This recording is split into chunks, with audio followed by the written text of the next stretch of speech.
Imagine you're just minding your own business, doing what you normally do, and you hear this story about a few kids who are like seeing visions and being told about things that are going to happen in the future. And then one day you hear that there's supposed to be a miracle granted for everybody to see. Curiosity gets the best of you, and so you go to see this miracle that they say is going to happen. They don't say what it is. They don't know what it is. They've just shared that they're told a miracle is going to happen. So you go, you get to the destination. There's a lot of people gathered around to witness this miracle, but everybody's just kind of waiting like, well, what's going to happen? And then all of a sudden, the sun starts to move and change, and it zips across the sky, and everybody's just staring at it. And it's not too bright. You can actually look at it. It's just confusing and miraculous, and you're just overwhelmed with emotions. Could you imagine being there, witnessing that? There was so many people who witnessed this miracle, and today we're going to learn the story surrounding the miracle of the sun.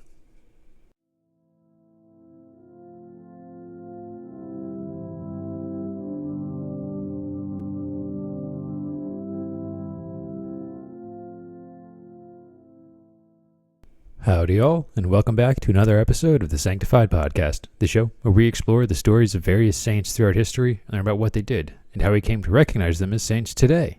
And today, we're going to explore a pretty big story, and I have to admit, it does include somebody who's not recognized as a saint yet, but the process is underway.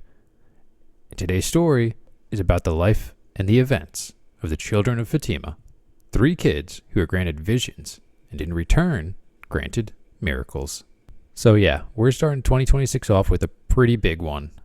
But it's a story that's not only connected to saints and miracles, but also with a little bit of controversy. In 1916 to 1917, 3 children from Fatima, Portugal, witnessed a series of miracles, specifically miracles that came from visions. The children, Lucia dos Santos, Francisco Marto, and Jacinto Marto, all saw an angel appear before them 3 times in 1916. And then, in 1917, they saw another angelic being appear before them. But this one had a few messages for them.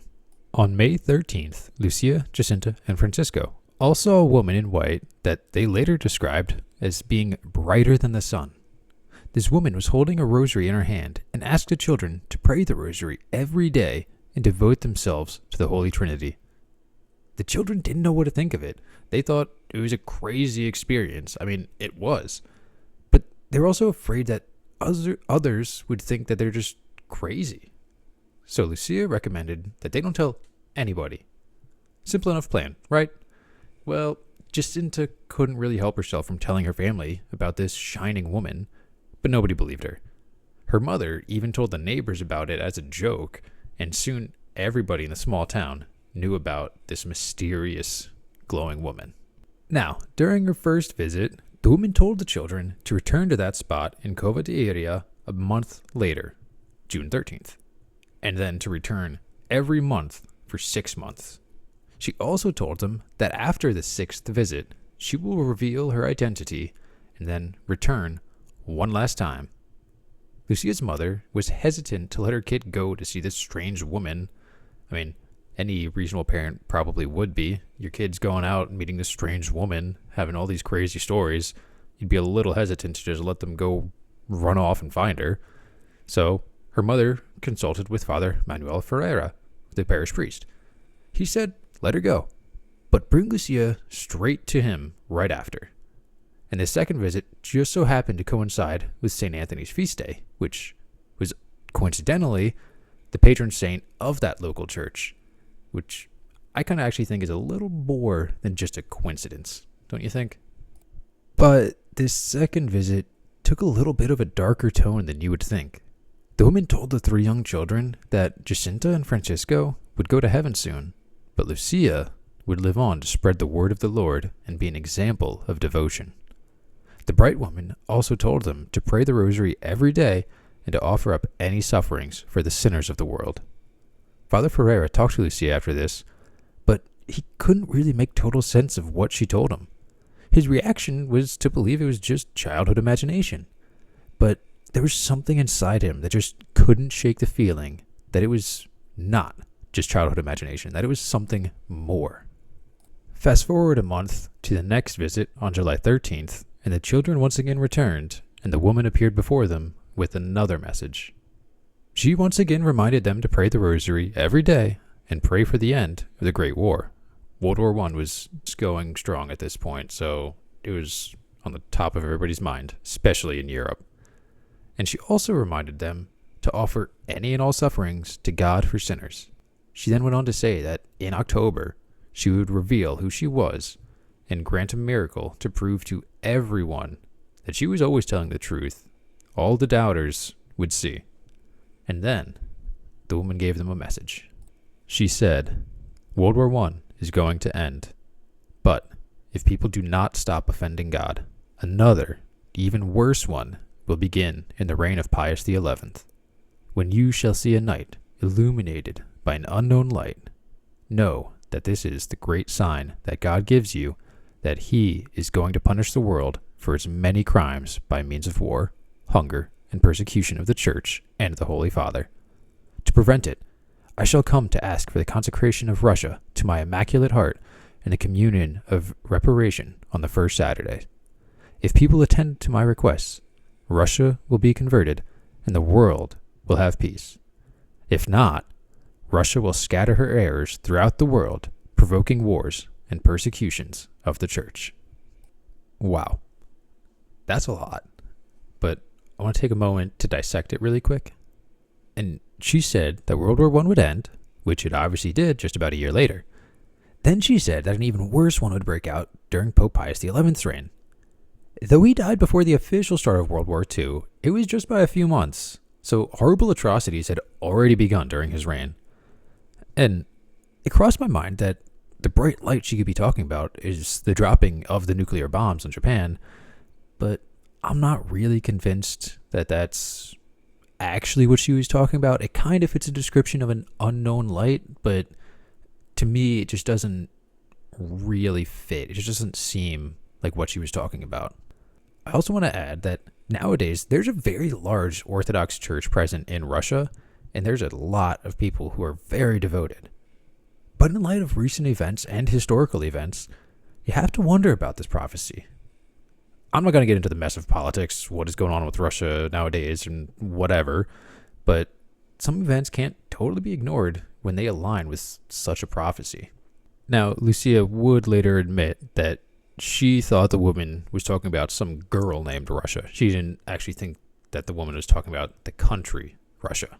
Now remember, the children were also given a secret to hold at this same visit, and they kept their word. They didn't tell anybody about that secret, but unfortunately, word spread even further about the children's visits with this woman, and provincial administrator Arturo Santos, who was unrelated to Lucia dos Santos, arrested the children. He said they were politically disrupting the nation, and so he interrogated them. He demanded they tell him what secrets the woman had told them, but they wouldn't give in.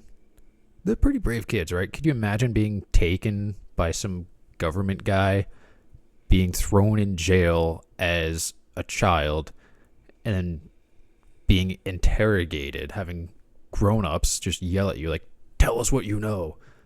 They're very devoted to keeping that secret. And unfortunately, they were imprisoned during the time they were supposed to see this woman next. So they couldn't return to Cova like the woman had instructed. But on August 19th, just a few days after they were supposed to see the woman again, she appeared to them in Valinos. And once again, they recited the rosary together, and she reminded them to keep reciting the rosary. She also asked them to keep praying for sinners and offering up any sufferings for other sinners, because people around the world just weren't doing it. People weren't keeping others in their prayers, weren't keeping strangers, weren't keeping the greater good in their prayers. And so she asked the kids to do it. As the kids had previously promised, they returned to Cova on September 13th, and the woman was there to meet them. And once again, she emphasized the importance of praying for sinners and reciting the rosary every day. She even said And I found this a little interesting, to not sleep with a rosary rope, only carrying it during the day. It's not something that I really would have considered mattering that much, but it clearly did. She reminded them that in October, she would grant a miracle and that the Lord would bless the world. And then finally, October 13th, 1917 rolled around, and it was the day of the miracle. The lady appeared before the children, and she told them that I am the Lady of the Rosary. She was Mary. She encouraged reciting the rosary every day because the rosary was her prayer. And word had spread so much that there was a massive crowd of people at this point in Covada area, all wanting to see the miracle that they were told was going to happen. An estimate say that as much as 100,000 people were present at what became known as the Miracle of the Sun. It was a rainy and dark day. It was overcast and just all around dreary. But then, without warning, the clouds just parted and revealed the sun. But something was different. The sun wasn't as bright as normal. People could actually look at it without their eyes hurting. And they realized that it was spinning like a disc. And that it was sending colorful lights all across the sky. Then it moved. It crashed towards the earth, suddenly halted, and then zigzagged back to where it was before. And at some point, while everyone was so focused on the sun moving, their previously soaked clothes became absolutely dry, and the wet, muddy ground was totally dried out as well. The miracle that was promised had been delivered. Now, as much as I would like to be able to end it there, remember I mentioned that there's some controversy involved with all of this, and we've kind of gotten to it. Not everybody there saw the same things happen, and not everybody saw anything at all. Though I'm not really certain about the rain being dried up, that seemed fairly consistent, but it also wasn't as well recorded as the other events that happened. It kind of played second fiddle to the sun moving. Later on, some of the other messages came true. Francisco and Jacinta both passed away during the Spanish flu epidemic of 1918 at the ages of 10 and 9, respectively. Francisco received his first and last Holy Communion in the hospital, praying for his sins to be forgiven. And Jacinta was released from the hospital, but she developed a sore in her chest that worsened, and she got sicker and sicker until she returned to a hospital where she ultimately died as well. Just as Mary had foretold, they would enter the kingdom of heaven sooner than Lucia. But some like to argue that the kids' actions led to their demise, because the kids were known to regularly self-inflict punishments on behalf of sinners, drinking pond water, refusing food, refusing extra water on hot days, that type of thing. Now, that definitely would not help if they were going to get sick, but obviously we can't say one way or another if that was the reason for their death, or if that was just something separate entirely. However, regardless of how it happened, the words from Mary came true. And something else to note that I didn't want to mention before, but I feel like is better fitting now, is that Lucia almost didn't go to see the woman at the July vision. She revealed in her memoirs that she would have bad dreams about the woman, and she feared it might actually be a demon in disguise. She feared that the dreams were a sign, and she believed it so much that she kind of convinced herself that she wasn't going to go to Covada area anymore. But then right before the time came, she was filled with an unknown confidence that it wasn't a deceitful and dreadful trick.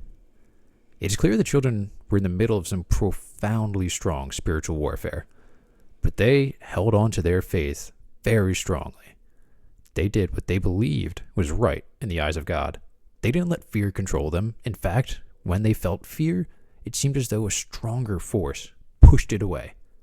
To me, it kind of seems as though the dreams Lucia described were the tricks themselves, not the visits from Mary. A few years after all of the events, Lucia began boarding at the Sisters of St. Dorothy in Villar, and this began June 17th, 1921. But this was because Bishop of Leiria advised it, because the investigation into the validity of Francisco and Jacinta's stories was beginning, and he felt that having Lucia present could influence the investigation in some way. She was just 14 at the time, though, so she couldn't officially devote herself and join the Sisters of St. Dorothy, but as soon as she turned 18, she entered into her novitiate, at the convent of the Sisters of St. Dorothy in Tui, Spain. So the advice of the bishop seems kinda, at least to me, like it was meant to be in the end. Lucia ended up where she belonged. And all throughout this time, she recorded in her memoirs that she still saw visions of Mary. She was still visited. Then, on December 10th, 1925, she said that Mary appeared before her with baby Jesus. In that vision, Mary told her to practice First Saturday devotion, a practice started by Alcuin, a Benedictine monk from the 8th century. Mary also encouraged Lucia to spread the word to others to participate in First Saturday devotion.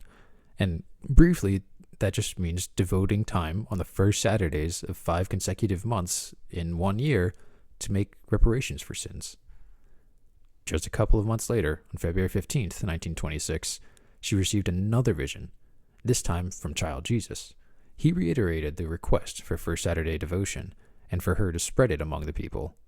Fast forward a few years to June 13th, 1929, which is the anniversary of the second vision of Mary, and Lucia received a vision from the Holy Trinity and the Virgin Mary. In this vision, Mary reiterated the need for Russia to begin devotion to her Immaculate Heart, reminding her that it could be disastrous if they don't. With all these visions, there was a lot put on Lucia's plate, and she stayed with the Dorothean Order until 1947, when she then joined the Discalced Carmelite Order in Coimbra, Portugal. And she remained at the Carmelite Order until February 13th, 2005, when she passed away, sadly, at 97 years old. Currently, her room is actually sealed off as the Congregation for the Doctrine of Faith investigates her cause for beatification and canonization. So we'll see in hopefully just a few years what the results are of this investigation. Now, going back in time to right after the Miracle of the Sun, Fatima became an incredibly popular pilgrimage destination. A small church was built where the Marian apparitions once appeared, and it has only grown as time has gone on. The government actually didn't want any of this to happen, though. The political climate in Portugal at this time was tense, to say the least. The previous monarchy had been overthrown in 1910, and the First Republic was just trying to hold on to power. Without getting too deep into the weeds, the Republic was strongly against Christianity and wanted to stop it from being practiced. But that was a tone-deaf idea because countless citizens had been Christians for generations. The people pushed back, and they ended up erecting a shrine and it encased a statue of Mary, despite the efforts of the First Republic. And then in 1930, the Catholic Church recognized the events as true, and in 1935, the bodies of Francisco and Jacinta were relocated to the newly erected basilica. Then in 1946, Pope Pius granted a canonical coronation to the statue of Our Lady at Fatima, and the crowds it drew were immeasurable. To this day, it is an extremely popular pilgrimage destination and is home to one of the largest Marian shrines in the world.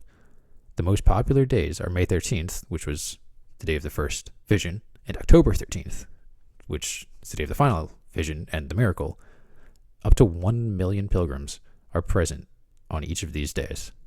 That's insane.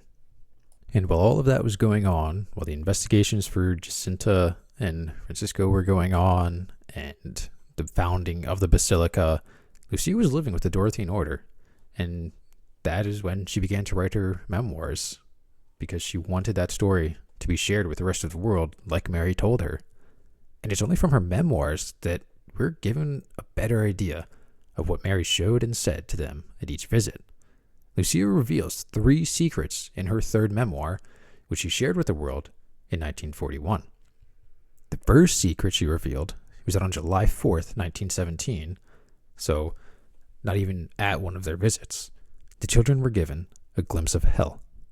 And with this information, it makes more sense why she was so scared to go to see Mary on July 13th. She just seen hell. Why would Mary do that to them? They were children. It just doesn't totally make sense. But while we may never know Mary's reasons, it probably was to offer evidence and encouragement, or at least show them how bad things could be and why it's important to stay with God. And Lucia had this to write about the vision. Mary opened her hands once more, as she had done the 2 previous months. The rays of light appeared to penetrate the earth, and we saw, as it were, a vast sea of fire. plunged in this fire, we saw the demons and the souls of the damned. The latter were like transparent burning embers, all blackened or burnished bronze, having human forms. They were floating about in that conflagration, now raised into the air by the flames which issued from within themselves, together with great clouds of smoke. Now they fell back on every side, like sparks in huge fires, without weight or equilibrium, amid shrieks and groans of pain and despair which horrified us and made us tremble with fright. Could you imagine being a 10-year-old and seeing this? That'd be absolutely terrifying. I can't blame Lucia for being scared to go after that, but she did, because deep down, she knew the truth. The second secret was actually something we've already talked about, the consecrating of Russia to the Immaculate Heart of Mary. This is also when she mentioned an unknown light appearing, and thinking back, the first thing that comes to mind is the atomic bomb, like I mentioned.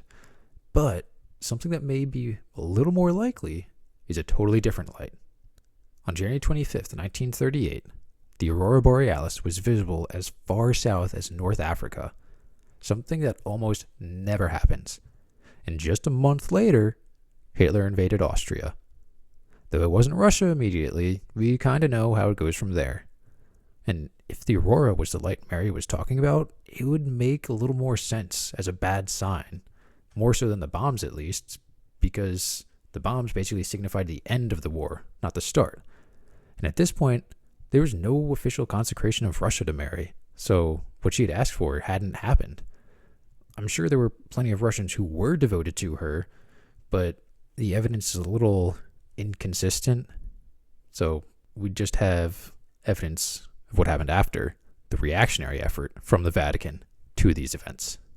In 1952, Pope Pius XII addressed this with the apostolic letter on July 7th.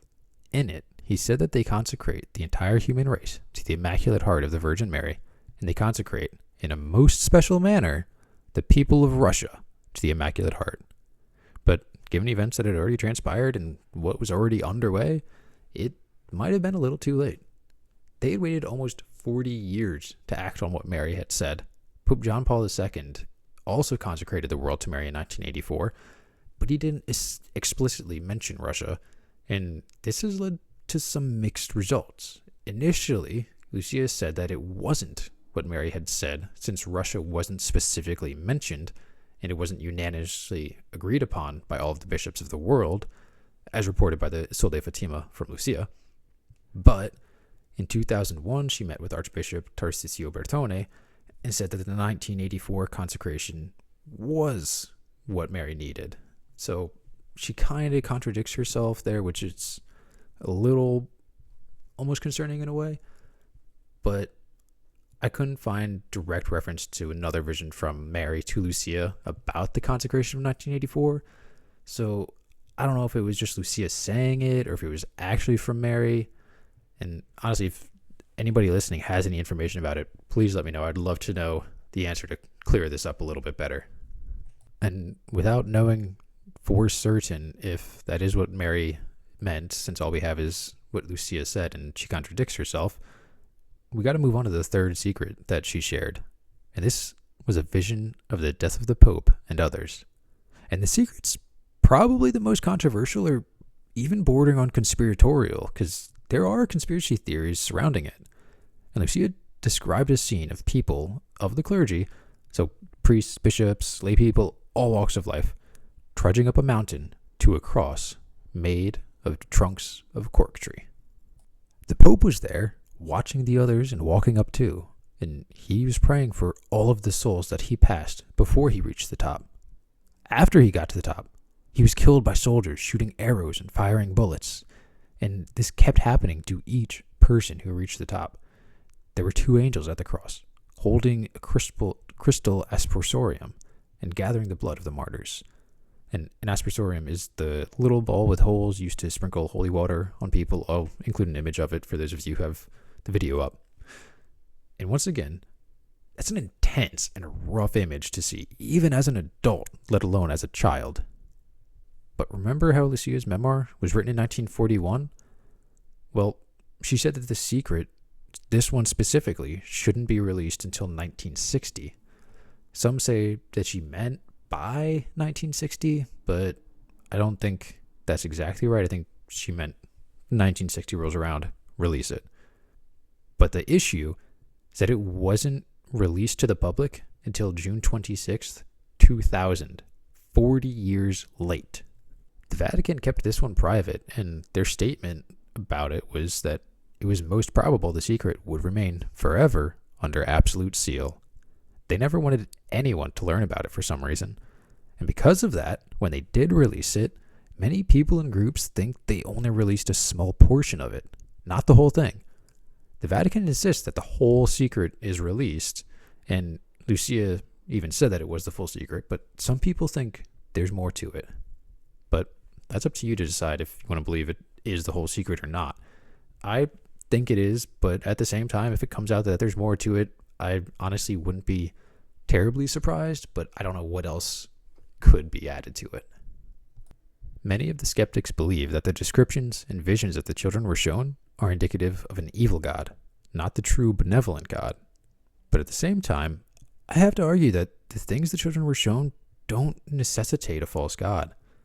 God could show these things as a warning to demonstrate just how important the messages from Mary are. Plus, to say that hell isn't real is naive. Even though it would be nice to believe that, the truth is that it is just as real as heaven. Sometimes intense imagery has to be used to express urgency. But another point that skeptics latch onto is the appearance of Mary, or as they say, the Lady of Fatima, because they don't think it's Mary. Mary was described by the children as young, no older than 15 or 16, clothed in a brilliant white, including a white skirt. And the skirt is the key point. No other description of Mary had shown her in a white skirt, and it was a little scandalous at this time to people. But who is to say that she couldn't appear that way? Just because it doesn't fit the norm and what people expect doesn't make it untrue. If you ask me, the primary arguments against the events at Fatima are kind of conditional and more of an assumption-based conclusion. While some parts are a little harder to imagine than others, it doesn't mean everything has to be fake. I, for one, believe what the children saw is probably true. Now, remember, the investigation for Jacinta and Francisco began in the early 1900s, but it wasn't until November 6th, 1987, that the investigation was concluded and the events were deemed valid, basically meaning the church could recognize the events around their lives as true and could proceed to the next step. But what probably isn't talked about as much as the visions they saw is that there are miracles connected to Francisco and Jacinta. On November 21st, 1997, the miraculous healing of a woman who was suffering from paraplegia due to a probable transverse myelitis was attributed to Francisco and Jacinta. She'd been suffering for 22 years, but was miraculously healed through Francisco and Jacinta's intercession. Then on the 21st of March, 2017, a second miracle was recognized for the two children. A child from Campo Mauro, Brazil, was miraculously healed in 2016 from severe cranioencephalic trauma. Doctors really thought the child was going to die, or at the very least be permanently disabled. But again, through Francisco's and Jacinta's intercession, the child fully recovered. Francisco and Jacinta were beatified by Pope John Paul II on May 13, 2000, and were then canonized by Pope Francis on May 13, 2017. Both dates on the anniversary of the first visit from Mary. Lucia's cause is currently being investigated for her canonization. Personally, I feel like we kind of already have an answer since Francisco and Jacinta were canonized, but the process still has to be performed, and that's just how everything goes. So we just have to wait and see what the investigation results in. But that pretty much wraps us up. I know there's a lot, and there's some really heavy stuff to this, but it's also very interesting and a very important event to be aware of. At least I think it is. If you have any questions, please let me know, and I will do my best to answer them. So, what do you think of the Children of Fatima and the Marian apparitions? What about the miracle of the sun? I hope you found their story interesting, and I look forward to learning about your thoughts on everything that happened to them. Thanks for listening. If you'd like to support the channel, you can subscribe, download the episode, like, comment, share it with your friends, or send me a suggestion on a saint to check out by emailing me at sanctifiedpodcast@proton.me. You can find the show on YouTube, Spotify, Apple Music, Amazon Music, Podbean, and more. Just search for the Sanctified Podcast, and I should have some episodes uploaded on whatever service you're using. Take care, and have a wonderful day.